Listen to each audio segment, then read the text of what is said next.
Israel સાથેના જે સંઘર્ષ થાય છે લેબનાનમાં એના અંદર સૌથી વધારે સંઘર્ષ કરે છે ત્યાંના આતંકવાદીઓ. જે છે એનું નામ છે હિઝબુલ્લાહ અને એનું ફંડિંગ પણ ઈરાન કરે છે.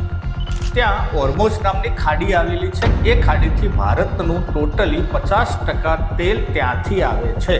એટલે 50% જે આવવાનો રસ્તો છે ને એ ઈરાન અત્યારે રોકીને બેઠું. અમેરિકા વાત કરી કે નહીં કરી, પણ અમેરિકા તો કરતા જ હશે, બમ કરવાની ટેવ છે. પરંતુ ઈરાનને આપણે આપણો દુશ્મન માની લીધો, પબ્લિકના મેસેજ પડતા થયા. મિત્રો, માનો ના, આના પાછળ ક્યાંક એપ્સ્ટીનનું ભૂત ધૂણતું હોય એવું લાગે છે. આટલા ટકા જે ટેરિફ નાખ્યો, જે 3% હતો એના બદલામાં 18% કર્યો. પહેલા તો 18 કર્યા હતા. છતાં આપણા 56 ઇંચની છાતીવાળા સાહેબ એક શબ્દ બોલતા નથી. આ અદાણીને 90 દિવસનું ફક્ત અલ્ટિમેટલ હતું. અમેરિકાએ કેસ કર્યો, અદાણીનું નાક દબાયું, ચાવી બે ટાઈટ કરી. સાહેબે ફટાફટ હસ્તાક્ષરે પેલા શું કહેવાય આખી એક એગ્રીમેન્ટ કરી દીધી. કંઈક તો છે ને, કારણ કે વડાપ્રધાન તો જવાબ આપવા માટે બંધાયેલા નથી. એ તો સર્વોપરી છે. ઉપરથી સીધા ટપક્યા છે. ભગવાને જ કીધું છે જાઓ આ દેશમાં મજા કરો. કે લા આ કહેવત કહું છું પાછા, જેને ખોટું મત લગાડજો કોઈ મારા મિત્રો હોય તો, પેલા ગોચિત તમે વડાપ્રધાન બનાવશો તો અવળી ઘોણીએ તેલ ગાડશે.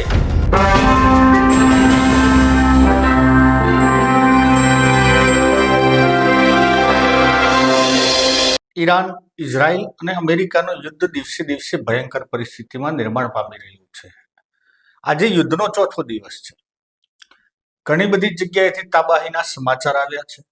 હવે આજે આજના વિડીયોમાં જોઈશું કે યુદ્ધમાં પહેલા તો લેટેસ્ટ સમાચાર શું છે, ભારતને એના યુદ્ધથી કઈ તરફની અસર પડશે, શું ભારતમાં મોંઘવારી વધશે, શું તેલમાં બળકા થશે કિંમતોમાં, અને ભારત શું ગુમાવશે, ભારત શું મેળવશે, બધું જ આજના વિડીયોમાં. નમસ્કાર, હું છું રમેશ ચૌધરી ને આપ નિહાળી રહ્યા છો ષડયંત્ર.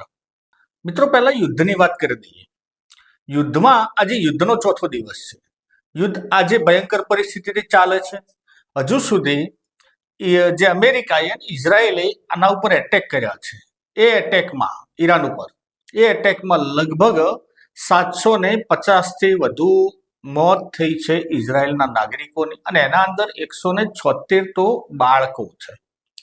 એક આખી ગર્લ્સ સ્કૂલ ઉપર બોમ્બ પડ્યો છે ને એમાંથી 150 થી વધુ તો છોકરીઓને ત્યાં મોત થયા છે, જે સ્ટુડન્ટ હતી, જે ત્યાં ભણતી હતી. ઇઝરાયલ એ લેબનાન ઉપર પણ હુમલા કર્યા છે. લેબનાનમાં મિત્રો, ઇઝરાયલ સાથેના જે સંઘર્ષ થાય છે લેબનાનમાં, એના અંદર સૌથી વધારે સંઘર્ષ કરે છે ત્યાંના આતંકવાદીઓ. એ છે, એનું નામ છે હિઝબુલ્લાહ. હિઝબુલ્લાહને અને ઈરાનને સીધો સંબંધ છે ને એનું ફંડિંગ પણ ઈરાન કરે છે. એટલે ઇઝરાયલે ત્યાં એટેક વધારી દીધા છે. વાત રહી આતંકવાદી સંગઠનોના ફંડિંગની, તો ટોટલી ઈરાન 3 આતંકવાદી સંગઠનોને મદદ કરતું હતું. એક હેતી નામના લડાકુ, જે એમના હોર્મોઝની ખાડીમાં એટલે દરિયાના અંદર એટેક કરે છે. હિઝબુલ્લાહ, જે લેબનાનમાં રહી અને ઇઝરાયલ સામે કરે છે. અને ત્રીજું જે હમાસ પેલેસ્ટાઇનમાં હતું, જે અત્યારે તો નેસ્ત નાબૂદની આરે છે, એ પણ હુમલા કરે છે. એટલે યુદ્ધ વકરતું જાય છે. ઈરાને પણ સાઉદીમાં એમની પોતાની તેલની મોટી રિફાઇનરી હતી સાઉદીની, એને તોડી પાડી છે. દુબઈ ઉપર પણ હુમલા થયા છે. અને ઘણા બધા દેશોમાં, ટોટલી 9 દેશો ઉપર ઈરાને સામટી મિસાઇલો ફેંકી છે. નુકસાનના સમાચાર ધીમે ધીમે આવશે, પરંતુ નાખી દીધી છે. એટલે પરિસ્થિતિ આખી વકરી ગઈ છે ત્યાં. મિત્રો, ઈરાન જોવા જઈએ તો એક શિયા મુસ્લિમ કન્ટ્રી છે, એટલે આરબ વર્લ્ડને પણ આ દેશ ચોક્કસ ખટકે છે. ભારતને પહેલી પરિસ્થિતિ શું છે એ જોઈ લઈએ. મિત્રો, ઈરાનની વાત કરતા હોઈએ તો ભારતને અને ઈરાનને પહેલા દિવસથી સારા સંબંધ છે. આપણે ફારસી ભાષા, જે ફારસ એટલે કે આ ઈરાનનો પ્રાંત, આખો વિસ્તાર, આર્યાવ્રત જેને કહેતા હોય એ ઈરાન છે. ભલે અત્યારે ત્યાં મુસ્લિમો છે. આપણા સંબંધ બહુ સારા રહ્યા છે. ભારતના સંબંધોમાં રાજકીય વાત કરતા હોઈએ તો છેક 1994માં પણ જ્યારે કોઈ પણ દેશ, એક પણ દેશ ભારતનું સમર્થન આપવા તૈયાર ન હતો, મુસ્લિમોના કન્ટ્રીની વાત કરીએ તો 56 દેશમાં એકમાત્ર ઈરાન એક એવો દેશ હતો કે જેને ભારતને યુનોમાં પાકિસ્તાનને સામે વોટ આપ્યું, ભારતની ફેવર કરી હતી. બીજી વાત, આપણે સાંસ્કૃતિક વારસો પણ એકબીજાને સારો સંબંધ છે. ઈરાનના વ્યક્તિઓ ભારતીયોને બહુ સારી રીતે પસંદ કરે છે. ત્રીજી વાત, એ આખા વિસ્તારમાં પાકિસ્તાનની દાદાગીરી ઘટાડવા માટે, ચાઇનાની દાદાગીરી ઘટાડવા માટે પાકિસ્તાનના બાજુમાં જ એક ચાબહાર નામનું પોર્ટ જે ભારતે બનાવ્યું છે અને ત્યાંથી આપણે સીધા અફઘાનિસ્તાન તરફ જઈ શકીએ છીએ. આપણો સીધો ત્યાં દરિયાઈ માર્ગ છે. એટલે આ થયા ભારતને ને ઈરાનને સંબંધો. ભારતને અને ઇઝરાયલને શું સંબંધ છે મિત્રો?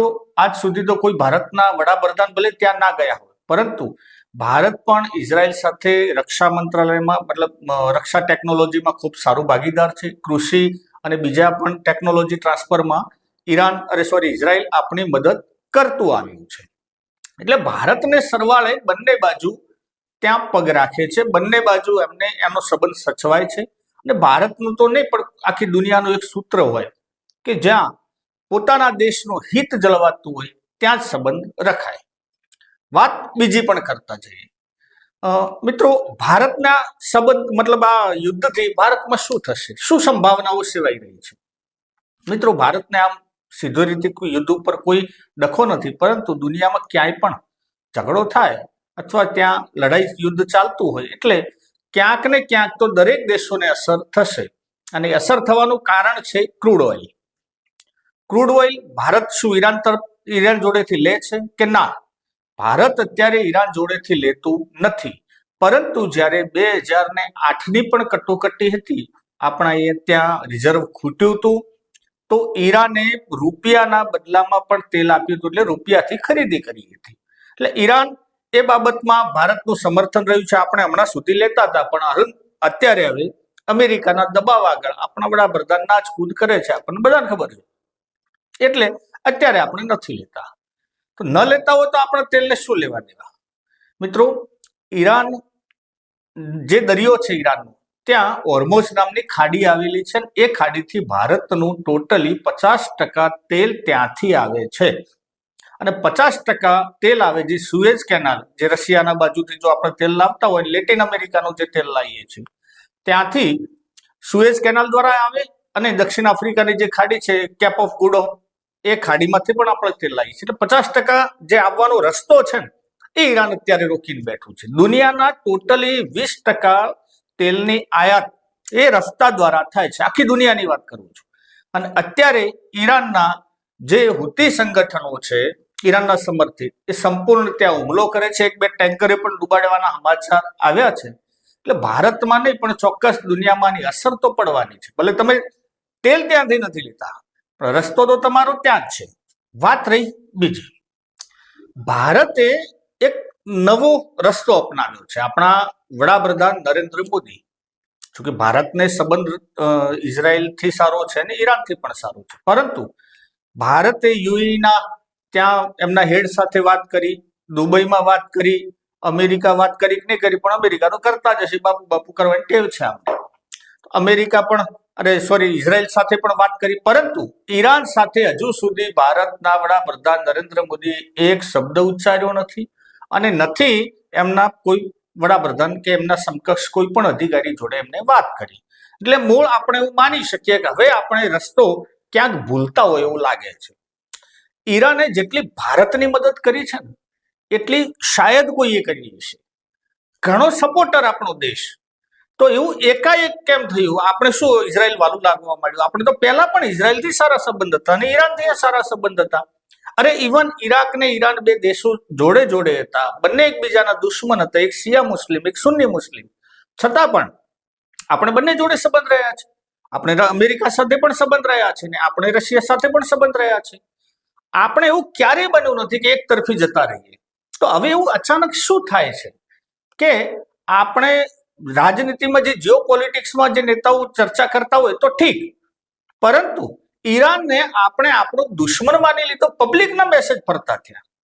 પબ્લિકે આપણે એકબીજાને વાત કરી કે મુસ્લિમો છે ને ભલે મારતા, ઇઝરાયલ વાળા મારે કે અમેરિકા વાળા મારે. મિત્રો, આવું ના હોય.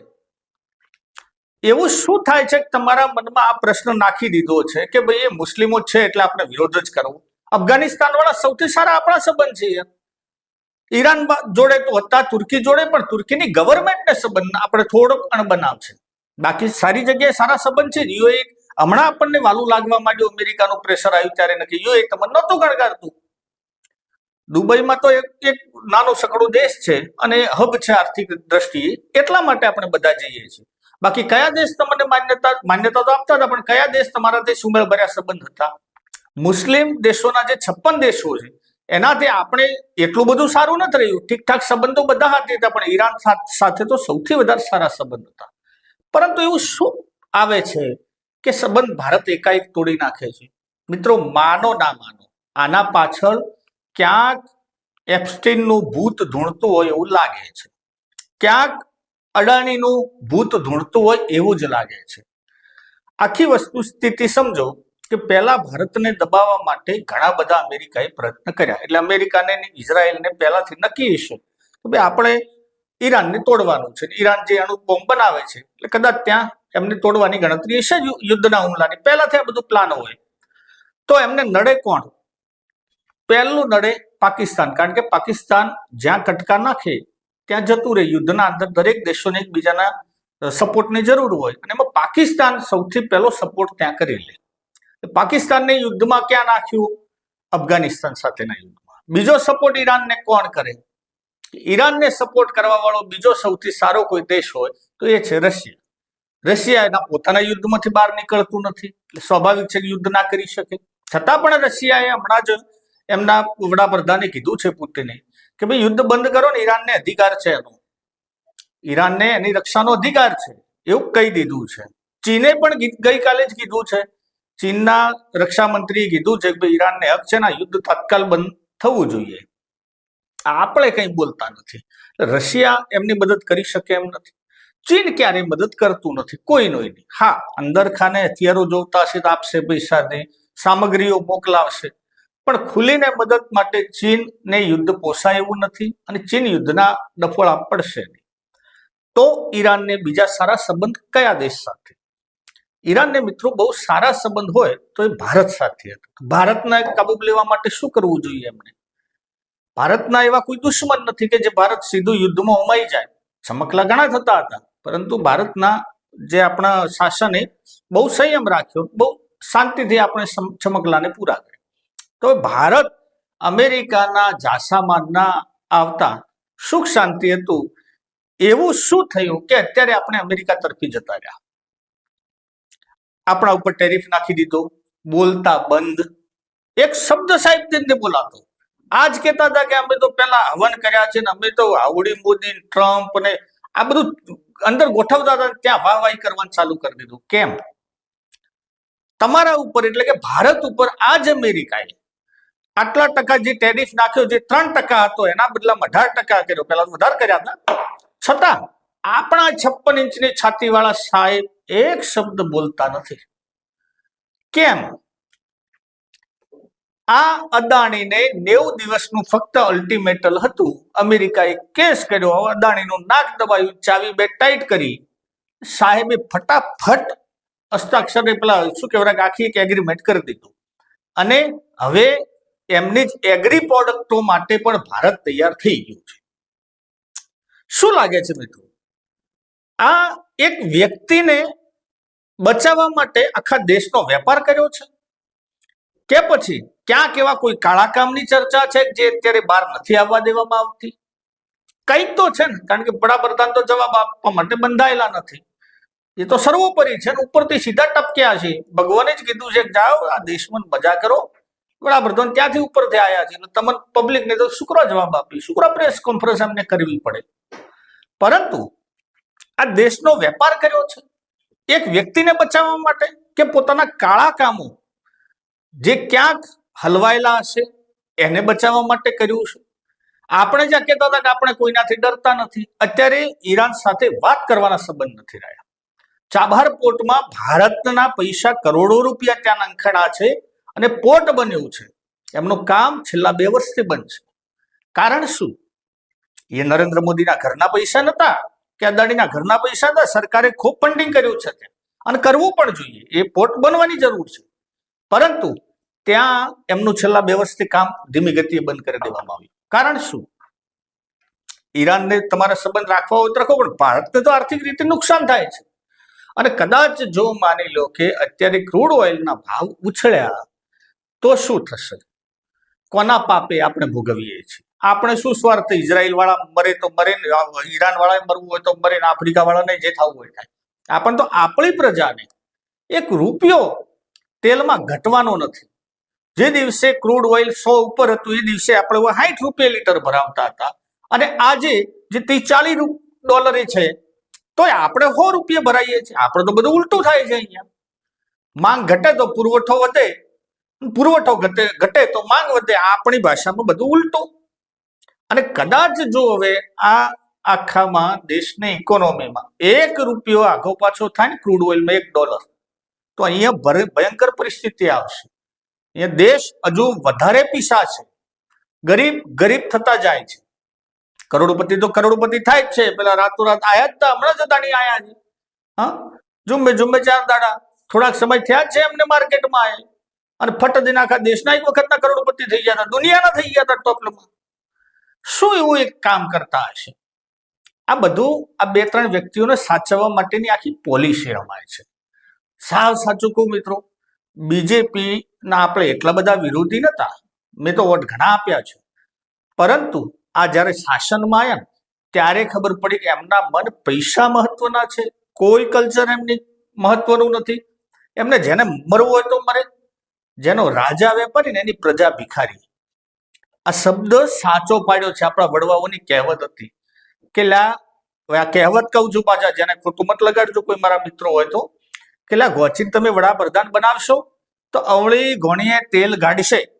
આ પ્રજા ઉપર નીકળે છે અત્યારે. આ ભાજપના કોંગ્રેસના આપણે એનામાં પડતા નથી, પણ જે સત્ય છે એ સત્ય છે, અને એ જ અહીંયાથી રજૂ થશે. તો મિત્રો, આ હતા ટોટલી જીઓ પોલિટિક્સના સમાચાર.